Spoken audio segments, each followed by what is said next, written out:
There's something the narcissist never tells anyone. Not their new partner, not their friends, not even themselves. And it's this. Betraying the wrong person doesn't feel like freedom. It feels like something breaking inside them that they don't have the emotional vocabulary to name. Most people assume the narcissist moves on easily, that they discarded you, replaced you, and never looked back. And on the surface, yes, that's often what it looks like. There's a new relationship almost immediately. There's the performance of happiness, the social media presence, the curated image of someone unbothered. But underneath all of that, underneath the mask they wear so well, something is happening that they will never admit to, and that most people who've been hurt by them never get to see. What's happening is a wound, and today you're going to understand exactly what that wound is, why it doesn't heal, and why your healing matters more than you might realize right now. Not everyone who loves a narcissist leaves the same kind of scar. Some people, when they're discarded, simply accept the story the narcissist told about them. They walk away believing they were too needy, too emotional, too much. They internalize the narrative, and in doing so, as painful as this sounds, they actually make it easier for the narcissist. Because when someone accepts being the villain of your story, it confirms the narcissist's entire internal framework. It tells them, I was right. I'm fine. The problem was them. But then there's a different kind of person. There's the person who, instead of collapsing into the narcissist's version of reality, held on to their own. The person who didn't accept blame for things they didn't do. The person who named what was happening, gaslighting, manipulation, emotional withdrawal used as punishment, and refused to pretend it wasn't real. Maybe you did this quietly. Maybe you never confronted them directly. But you knew. You held on to what you knew. And that, to a narcissist, is genuinely destabilizing in a way they are not equipped to handle. Dr. Gabor Mate writes about how early shame becomes the architect of narcissistic behavior, how the narcissist builds an entire identity around never being truly seen, because being seen to them has always meant being rejected. So when someone comes along who sees through the performance and doesn't run, someone who witnesses their cruelty, their manipulation, their smallness, and still chooses to stay and love them, it creates a profound psychological collision, because it breaks the rule they've built their whole life around. Here's the wound that doesn't heal. You saw who they actually were, underneath all the performance and the posturing, and you loved them anyway.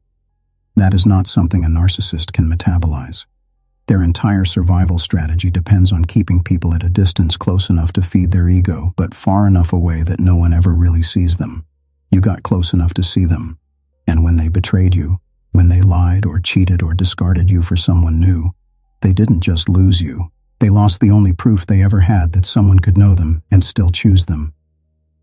Trauma specialists call this a narcissistic injury, but what most explanations miss is the specific texture of the injury caused by betraying someone who genuinely saw them. It's not just wounded pride, it's the destruction of a thing they secretly needed, evidence that they were, underneath everything, lovable. You were that evidence, and they burned it. You might have already noticed some of this without knowing what you were seeing. The strange attempts to reconnect, not with warmth, but with testing. A message that seems to come from nowhere. A like on an old post. A mutual friend casually mentioning your name. This isn't love. Psychological research consistently shows that narcissistic hoovering, those attempts to pull you back in, is rarely about genuine feeling. It's about the wound. It's about needing to know they didn't lose someone who actually mattered.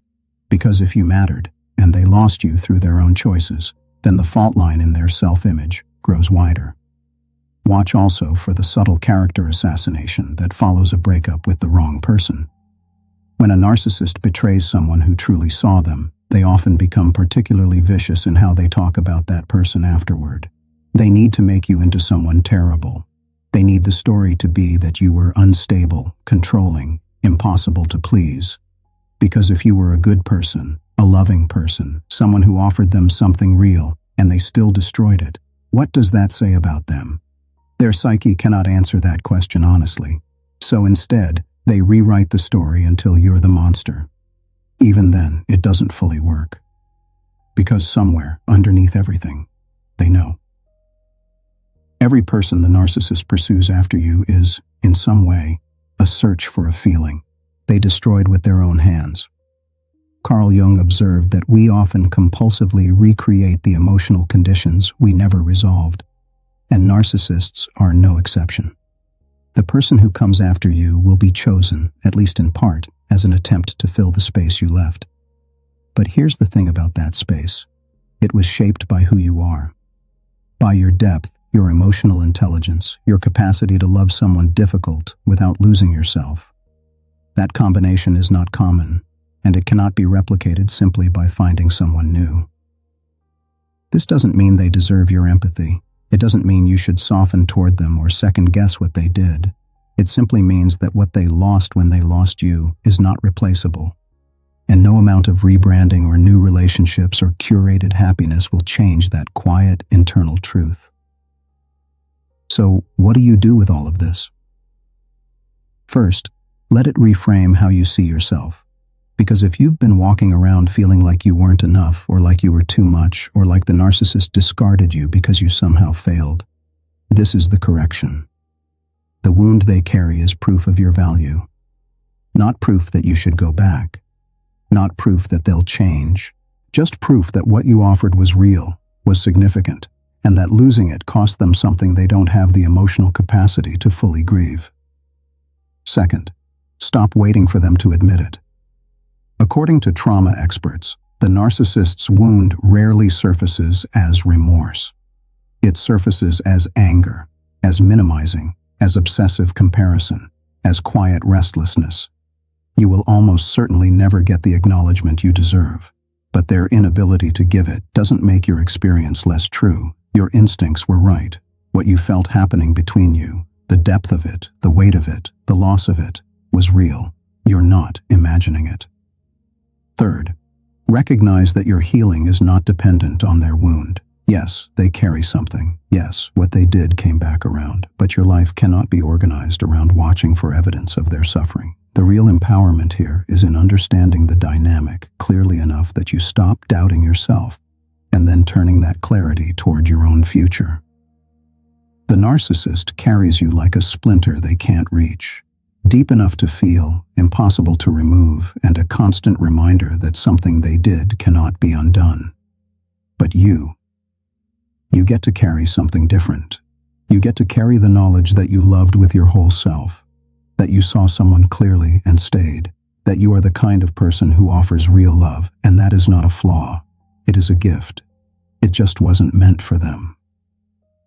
The right people, the ones who are capable of receiving what you offer, are still ahead of you. And you walk toward them now, not as someone broken, but as someone who finally understands exactly what they have to give. That is not a small thing. That is everything.